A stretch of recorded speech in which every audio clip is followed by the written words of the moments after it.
ओम गंगणपते नमः। नमस्कार, मैं आपका मित्र पंडित लोकेश गैतोड़ी आप सभी का हार्दिक स्वागत करता हूं अपने यूट्यूब चैनल पर।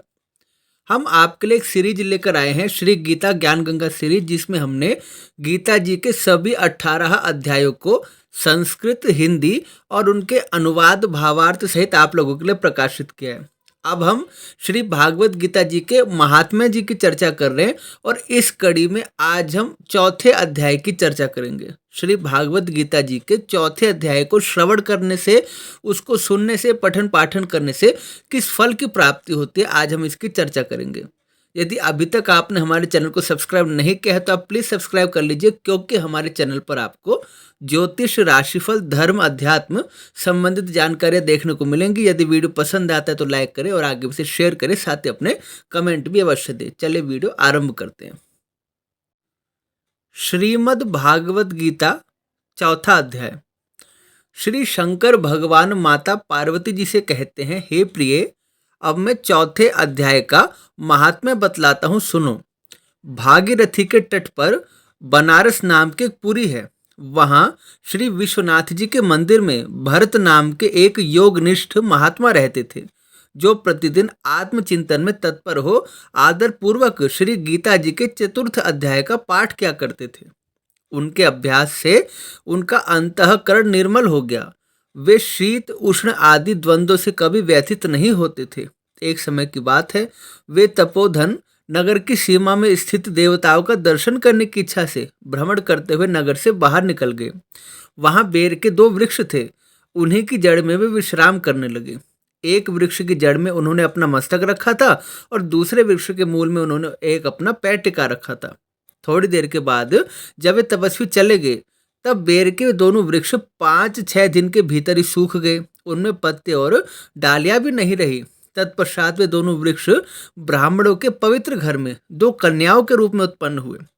वे दोनों कन्याएं जब बढ़कर 7 वर्ष की हो गई, तब एक दिन उन्होंने दूर देशों से घूमकर आते हुए भरत मुनि को देखा। उन्हें देखते ही वे दोनों उनके चरणों में पड़ गई और मीठी वाणी में बोली, हे मुने, आपकी कृपा से हम दोनों का उद्धार हुआ है। हमने बेर की योनि त्याग कर मानव शरीर प्राप्त किया है। उनके इस प्रकार कहने पर मुनि को बड़ा विस्मय हुआ। उन्होंने पूछा, पुत्रियों, मैंने कब और किस साधन से तुम्हें मुक्त किया था? साथ ही यह भी बताओ कि तुम्हारे बेर के वृक्ष होने का क्या कारण था, क्योंकि इस विषय में मुझे कुछ भी ज्ञात नहीं है।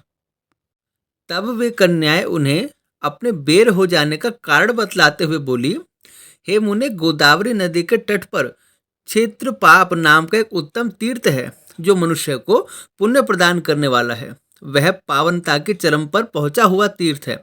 उस तीर्थ में सत्यतपा नामक एक तपस्वी बड़ी कठोर तपस्या कर रहे थे।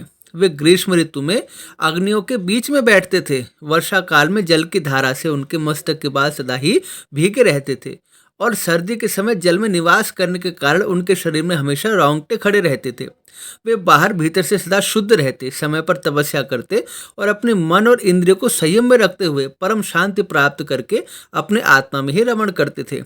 वे अपनी विद्वत्ता के द्वारा जैसा व्याख्यान करते थे, उसे सुनने के लिए साक्षात भगवान ब्रह्मा जी भी प्रतिदिन उनके पास उपस्थित होते और प्रश्न करते थे। ब्रह्मा जी के साथ उनका संकोच नहीं रह गया था, अतः उनके आने पर भी वे सदा तपस्या में ही मग्न रहते थे। परमात्मा के ध्यान में निरंतर लीन रहने के कारण उनकी तपस्या बढ़ती रहती थी। सत्यतपा मुनि को जीवन मुक्त के समान मानकर देवेश्वर इंद्र को अपने समृद्धिशाली पद के संबंध में कुछ भय हुआ। तब उन्होंने उनकी तपस्या में सैकड़ों विघ्न डालने आरंभ किए। अप्सराओं के समुदाय से हम दोनों को बुलाकर इंद्र ने इस प्रकार आदेश दिया, तुम दोनों उस तपस्वी की तपस्या में विघ्न डालो, जो मुझे इंद्र पद से हटाकर स्वयं स्वर्ग का राज्य भोगना चाहता है। इंद्र का यह आदेश पाकर हम दोनों उनके सामने से चलकर गोदावरी के तीर पर, जहां वे मुनि तपस्या करते थे, वहां आए।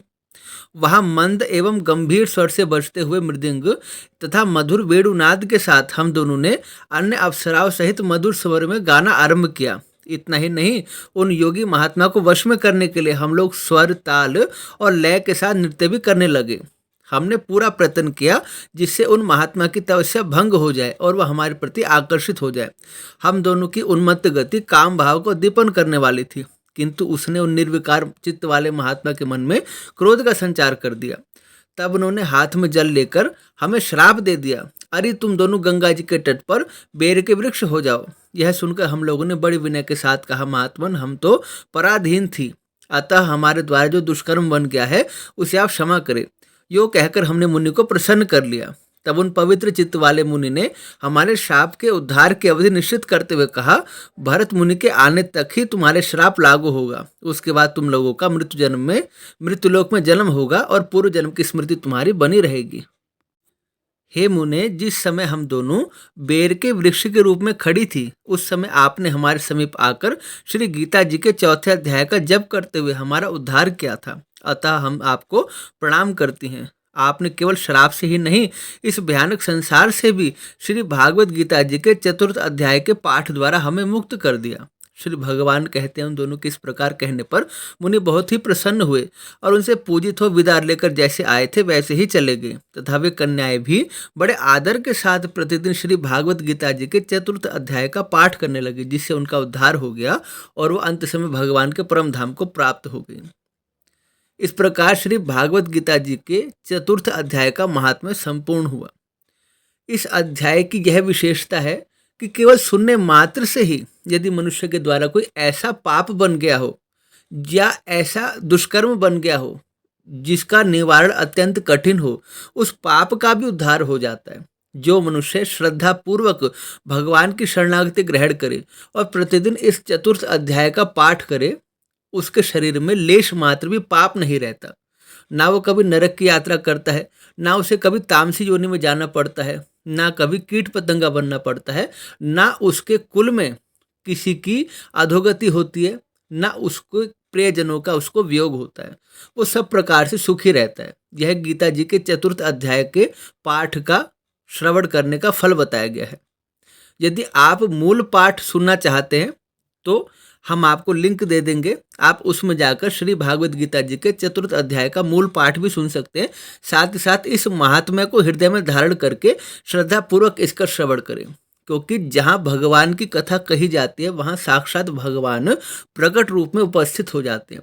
कण कण में निवास करने वाले भगवान भी वहाँ अपना स्वरूप प्रकट कर देते हैं जहाँ उनके भक्त निवास करते हैं और उनके निमित्त कथा कहते हैं। आशा करता हूँ आपको यह महात्म्य पसंद आया होगा और इस वीडियो को लाइक करें, शेयर करें और आगे से फॉरवर्ड करें। यदि हमारे चैनल को सब्सक्राइब नहीं किया तो आप प्लीज़ सब्सक्राइब कर लीजिए। मिलते हैं पुनः राशिफल के कार्यक्रम के साथ, तब तक के लिए आप सभी को जय श्री राम।